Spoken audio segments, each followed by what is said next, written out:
बहुत पहले की बात है, एक ब्राइट यंग मैन था जो कि एक इफेक्टिव मैनेजर की तलाश में था जिसके लिए वो काम कर सके और उसकी तरह एक इफेक्टिव मैनेजर बन सके, क्योंकि वो जानता था कि जिंदगी में कामयाब होने के लिए मैनेजमेंट और लीडरशिप की स्किल्स का होना बहुत जरूरी है।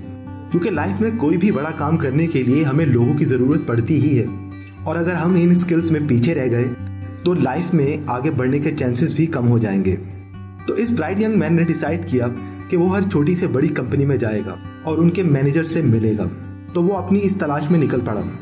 वो हर कंपनी के मैनेजर के पास गया, हर बड़ी से छोटी कंपनी गया, यहाँ तक कि वो शहर से बाहर और मुल्क से बाहर भी गया। तो बहुत सी छोटी बड़ी कंपनी के मैनेजर से मिलने पर उसने सबसे एक ही सवाल किया कि आपके ख्याल में आप कैसे मैनेजर हैं। ये सवाल करने पर उसे हमेशा दो ही तरह के जवाब मिलते हैं। एक ऑटोक्रेटिक मैनेजर, यानी जिनका एम सिर्फ कंपनी को प्रॉफिट दिलाना, ऑर्गेनाइजेशन को प्रॉफिट दिलाना होता है, और इसमें वो काफी हद तक अच्छे भी होते थे। दूसरा डेमोक्रेटिक, यानी कि ऐसे मैनेजर्स जो कंपनी के एम्प्लॉयज के बारे में पहले सोचते हैं और एम्प्लॉयज के लिए बहुत सपोर्टिव भी होते हैं। ये दोनों टाइप्स के मैनेजर्स ठीक तो होते हैं, बट इनमें खामियां भी हैं। जैसे कि ऑटोक्रेटिक मैनेजर्स कंपनी को फायदा तो देते हैं, लेकिन इनके एम्प्लॉयज ज्यादातर इनसे खुश नहीं रहते, जबकि डेमोक्रेटिक मैनेजर्स के एम्प्लॉयज तो उससे खुश होते हैं, लेकिन वो कंपनी को वैसा रिजल्ट या प्रॉफिट नहीं दे पाते जैसा होना चाहिए। बहुत सर्चिंग के बाद उस यंग मैन को वैसा इफेक्टिव मैनेजर नहीं मिला जिसकी वो तलाश में था। कुछ परफेक्ट मैनेजर्स उसे मिले भी थे, पर वो उस मीटिंग के लिए राजी नहीं थे। तो काफी थक हार कर वो मायूस होकर वापस घर चला गया। घर जाकर सोचने लगा कि शायद ऐसा मैनेजर कहीं नहीं मिलेगा जो कि एकदम परफेक्ट हो। तो थोड़ी देर बाद उसे किसी से पता चलता है कि उसी के एरिया में करीब में ही कोई ऐसा मैनेजर है जिसकी लोग बहुत तारीफें करते थे और उसके पास काम करना चाहते थे। कंपनी के एम्प्लॉयज भी उससे बहुत खुश थे और वो कंपनी को बहुत प्रॉफिट भी दिला रहा था। ये सुनने के बाद उसे ये झूठ लगा, लेकिन फिर भी यंग मैन ने उसे मिलने का डिसाइड किया। इस यंग मैन ने मैनेजर से मीटिंग के लिए कॉल की और वो बड़ी आसानी से मीटिंग के लिए राजी भी हो गया। इसके बाद वो सोचने लगा, ये कैसा मैनेजर है जो मिलने के लिए मान भी गया, जबकि ऐसे लोगों के पास तो मिलने का भी टाइम नहीं होता। खैर, मैनेजर के बताए हुए वक्त के मुताबिक वो उससे मिलने चला गया। जब वो उस मैनेजर से मिला तो उसने वो सवाल किया जो कि बाकी मैनेजर से किया था, आपके ख्याल में आप कैसे मैनेजर हैं? तो मैनेजर ने जवाब दिया, आई एम 1 मिनट मैनेजर। तो यंग मैन हैरान होते हुए कहता है, 1 मिनट मैनेजर? व्हाट? सॉरी, मैं समझा नहीं। तो मैनेजर ने हंसकर जवाब दिया, मैं खुद को ये इसलिए कहता हूँ क्योंकि मुझे बहुत कम टाइम लगता है लोगों से बहुत ज्यादा रिजल्ट निकालने में। ये सुनकर यंग मैन हैरान हो गया और उसे यकीन नहीं आया। ये देखकर मैनेजर कहता है कि अगर तुम्हें समझना है कि मैं 1 मिनट मैनेजर किस तरह हूँ तो तुम मेरी टीम के मेंबर से बात करो, वो तुम्हें बेहतर बताएंगे। मैनेजर उसे 6 नामों की लिस्ट देता है। तो लिस्ट देखकर वो डिसाइड करता है कि इनमें से 3 लोगों से तो वो लाजमी बात करेगा। तो वो पहले मिस्टर ट्रेनल नाम के आदमी के पास जाता है। उससे मिलने के बाद उसे यकीन होता है कि वाकई ही 1 मिनट मैनेजर एक कॉन्सेप्ट है। वो बताता है कि इफेक्टिव मैनेजर बनने के लिए तुम्हें 3 सीक्रेट्स को फॉलो करना होगा। तो मिस्टर ट्रेनल इसे पहले सीक्रेट के बारे में बताता है, जिसका नाम 1 मिनट गोल है। तो मिस्टर ट्रेनल बताता है कि बहुत सी कंपनीज ऐसी हैं जिनको उनका एक्सपेक्टेड आउटपुट या रिजल्ट नहीं मिल पाता, क्योंकि एम्प्लॉयज के गोल्स और ऑर्गेनाइजेशन के गोल्स अलग अलग होते हैं।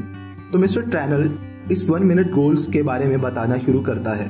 पहला, कंपनी और एम्प्लॉयज के गोल्स एक होने चाहिए और सभी को इन गोल्स पर एग्री भी होना चाहिए। दूसरा, हर शख्स को उसके बिहेवियर के मुताबिक गोल्स देने चाहिए। तीसरा, हर एक को अपने गोल्स को एक पेपर पर लिखना चाहिए इन लेस देन 250 वर्ड्स। चौथा, हमें लिखे हुए गोल्स को बार बार पढ़ना चाहिए। इनको पढ़ने में 1 मिनट से ज्यादा नहीं लगेगा, क्योंकि ये 250 से कम वर्ड्स में होगा। पांचवा, फिर 1 मिनट निकालकर खुद को जज करना चाहिए कि क्या हम अपने गोल्स पर ठीक से काम कर रहे हैं या नहीं, या हमारा बिहेवियर इन गोल्स के मुताबिक ठीक है या नहीं। तो ये है 1 मिनट गोल। ये बातें यंग मैन को बहुत ही सिंपल और इफेक्टिव लगती हैं और वो कहता है, ये तो हो गया पहला सीक्रेट, अब दूसरा क्या है? तो मिस्टर ट्रेनल टाइम की तरफ देखता है और कहता है, अब ये जानने के लिए आपको मिस्टर लेवी के पास जाना चाहिए। तो यंग मैन पूरी एनर्जी के साथ आगे बढ़ता है मिस्टर लेवी के रूम की तरफ। तो मिस्टर लेवी से मिलने के बाद उसे पता चलता है कि वाकई ही 1 मिनट मैनेजर वाली बात बिल्कुल दुरुस्त है और वो इससे बहुत खुश भी है। तो यंग मैन इसको सेकंड सीक्रेट बताने को कहता है। तो मिस्टर लेवी बताना स्टार्ट करता है सेकंड सीक्रेट के बारे में, जो कि है 1 मिनट प्रेजिंग।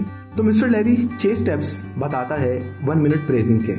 पहला ये कि अपने मेंबर्स को बताओ कि अच्छा काम करने पर आप उन्हें अच्छा फीडबैक दोगे उनके काम के लिए।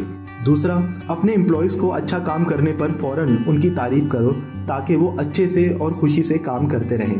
तीसरा, उन्हें स्पेसिफाई करके बताओ कि क्या काम उन्होंने बहुत अच्छा किया। चौथा, उन्हें बताओ कि आपको कितना अच्छा लगा उनके सही काम को देखकर और ये काम कितना इम्पोर्टेंट था जो उन्होंने बहुत अच्छे से किया। पांचवा, कुछ वक्त के लिए खामोशी इख्तियार कर लें ताकि वो आपकी फीलिंग्स को फील कर सकें। छठा, सही काम करने के लिए इन्हें और इनकरेज करें। ये सब सुनकर यंग मैन एक्साइटमेंट के साथ तीसरे सीक्रेट के बारे में पूछता है। तो लेवी ने स्माइल करते हुए कहा, अब ये तीसरा सीक्रेट आपको मिसेस ब्राउन बताएंगी। तो यंग मैन मिसेस ब्राउन के पास जाता है और 1 मिनट मैनेजर के थर्ड सीक्रेट बताने को कहता है, जिसे कहते हैं 1 मिनट रेप्रिमेंड, यानी कि 1 मिनट की डांट। तो मिसेस ब्राउन बताना शुरू करती है, पहला, किसी की गलती पर फौरन उसकी गलती हाईलाइट करो, ना कि गलतियां जमा करके एक साथ बोल दो। दूसरा, उन्हें स्पेसिफाई करके बताओ कि उन्होंने क्या गलती की है। तीसरा, उन्हें बताओ कि आपको कैसा फील हुआ उनकी इस गलती की वजह से। चौथा, थोड़ी देर के लिए खामोशी इख्तियार करो और उन्हें आपकी फीलिंग्स को फील करने दो और रियलाइज करने दो। पांचवा, उनसे हाथ मिलाओ और उन्हें रियलाइज करवाओ कि आप उनके साथ हो। छठा, उन्हें याद दिलाओ कि आपकी नजरों में उनकी कितनी वैल्यू है। सातवां, उन्हें ये बताओ कि आप इनके बारे में अच्छा ही सोचते हो, बस जो चीज आपको पसंद नहीं आई वो थी आपकी रिसेंट परफॉर्मेंस। आठवां, फिर ये रियलाइज करो कि रेप्रिमेंड खत्म हो गया है, अब इस बारे में दोबारा बात नहीं दोहराई जाएगी। तो ये थे 1 मिनट मैनेजर के वो सारे सीक्रेट्स जिसे सीखने के बाद यंग मैन ने इन्हें फॉलो किया और कुछ ही अरसा में वो एक इफेक्टिव मैनेजर बन गया। वो मैनेजर जो बहुत कम टाइम में ज्यादा रिजल्ट निकालता था और उसके एम्प्लॉयज भी उससे बहुत खुश थे। तो अगर आपको भी इफेक्टिव मैनेजर या लीडर बनना है तो आप भी ये सीक्रेट्स को जरूर फॉलो करें। तो दोस्तों, इस बुक में और भी कई अच्छी बातें बताई गई हैं। अगर आप ये बुक खरीदना चाहते हैं तो नीचे डिस्क्रिप्शन में दिए गए लिंक पर जाकर खरीद सकते हैं। मुझे उम्मीद है आपको ये वीडियो पसंद आई होगी। अगर आप ऐसी और भी वीडियोस देखना चाहते हैं तो मेरे चैनल को सब्सक्राइब करें और इसके साथ बने बेल के आइकन को भी दबा दीजिए ताकि आपको मेरी हर नई वीडियो के नोटिफिकेशंस मिलते रहें। वीडियो को लाइक कीजिए और शेयर कीजिए अपने फ्रेंड्स के साथ ताकि उन्हें भी नई बातें सीखने को मिलती रहें।